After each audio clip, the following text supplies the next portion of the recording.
금요일엔 시골집으로 퇴근합니다. 김미리.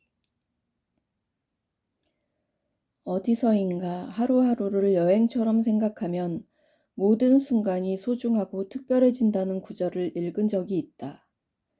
5도 2촌 생활, 일주일에 5일은 도시, 2일은 시골에서 사는 생활을 시작하고부터는 늘 여행하는 마음이다.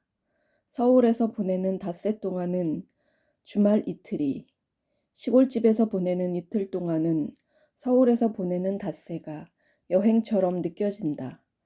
집에서 집으로 떠나는 아주 익숙한 여행. 서울에 도착한 일요일 밤, 나는 이렇게 반갑게 서울과 마주한다. 어디서 읽었는지 혹은 들었는지 기억나지 않지만 요즘 사람들이 우울감에 빠지는 이유 중 하나가 실체 없는 노동 때문이라는 말을 접한 적 있다. 인류는 오래전부터 채집과 수렵을 통해서 만족감을 느꼈는데 현대로 오면서 실체가 없는 것을 얻기 위해 살아가는 일상을 반복하기 때문이라나? 그래서일까? 작은 모종과 씨로 심었던 배추와 무가 크게 자라나 수확할 때, 장독 가득 김치가 되었을 때, 거짓말 조금 보태서 승진했을 때보다 기뻤던 것 같다. 아니 솔직히 그보다 기쁘지는 않았는데 확실히 승진의 기쁨보다는 오래 지속되는 기쁨을 주었다. 김장김치를 다 먹을 때까지 매 끼니 기뻤으니까 말이다.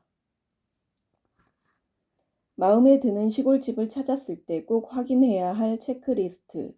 지목이 대인가? 토지 대장이나 등기부 등본에 지목, 땅의 용도, 이 주거 건축물 등을 세울 수 있는 대로 기록된 곳이어야 집을 지을 수 있어요. 물론 농지를 뜻하는 전으로 표기되어 있어도 매매 후 변경이 가능하지만 별도의 비용이 들어갑니다. 집의 집원, 정확한 주소를 알고 있다면 토지 이음이라는 사이트에서 정보를 확인할 수 있어요. 지적도상 인접한 도로가 있는 집인가? 도로와 맞닿은 부분이 전혀 없는 토지를 맹지라고 하는데요. 한마디로 남의 땅으로 둘러싸여 통행이 불가능한 땅을 말해요. 답사할 때는 길도 나 있고 차가 오가서 맹지가 아닌 줄 알았는데 알고 보니 맹지인 경우도 있답니다. 나중에 통행길에 문제가 생길 수 있으니 꼭 지적도, 토지 소재 지번 지목 경계 따위를 나타내기 위하여 국가에서 만든 평면지도, 지적도상에서 확인해 보셔야 해요. 등기가 있는 집인가? 도시에서 집을 구할 때는 미등기 집이 있다는 생각 자체를 해보지 않았는데요. 시골집 중에는 아직 등기를 하지 않은 집도 있답니다. 저도 땅은 등기가 있는데 건물에 대한 등기가 없는 집을 소개받은 적이 있어요. 부동산을 통해 거래하는 경우에는 미리 등기 여부를 알려주는데요. 한참을 살펴보고 마음에 든 후 미등기 집이라는 걸 알게 되면 진이 빠지더라고요. 먼저 체크해보는 것이 좋아요. 지상권 주택이 아닌가? 토지와 건물의 소유주가 동일한지 살펴봐야 해요. 지상권은 타인의 토지에 건물, 기타의 공작물이나 수목을 소유하기 위하여 그 토지를 사용할 수 있는 물권을 뜻해요.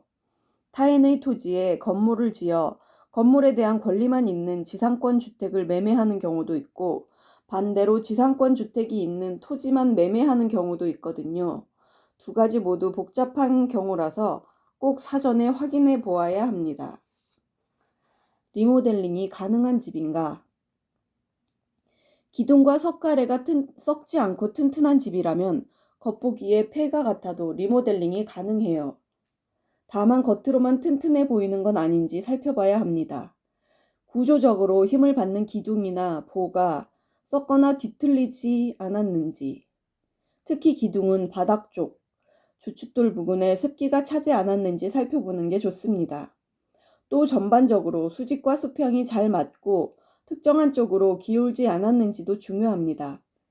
일부 문제가 있는 경우에도 보수는 가능하지만 비용과 시간이 많이 들 수 있습니다. 기본 설비가 되어 있는 집인가? 상하수도, 전기, 정화조, 난방, 보일러 설비가 되어 있는 집인지도 중요해요. 기본 설비가 되어 있는 집을 고르신다면 리모델링 예산 중 많은 부분을 절약할 수 있어요. 주변에 혐오 기피 시설이 없는가? 축사, 송전탑, 묘지, 공장, 쓰레기 매립장, 유류 저장소 등을 혐오 기피 시설이라고 불러요. 저는 축사와 공장은 피하고 싶었기에 가능하면 가축 사육 제한 구역의 집을 알아봤습니다. 가축 사육 제한 구역과 같은 지역 지구는 보통 매매 정보에 표기되어 있고요. 주소를 아는 경우 지목처럼 토지 이음 사이트에서 확인해 볼 수 있습니다. IC 혹은 읍내와 접근성이 양호한가? 주말 시골살이가 목적이었기 때문에 가능하면 IC에서 30분 이내의 집을 고려했습니다. IC에서 집까지 이어지는 도로가 잘 정비되어 있는지도 고려했고요. 병원이나 마트도 30분 이내라면 좋겠다고 생각했지만 중요한 조건은 아니었어요. 마을의 규모와 구성이 적당한가?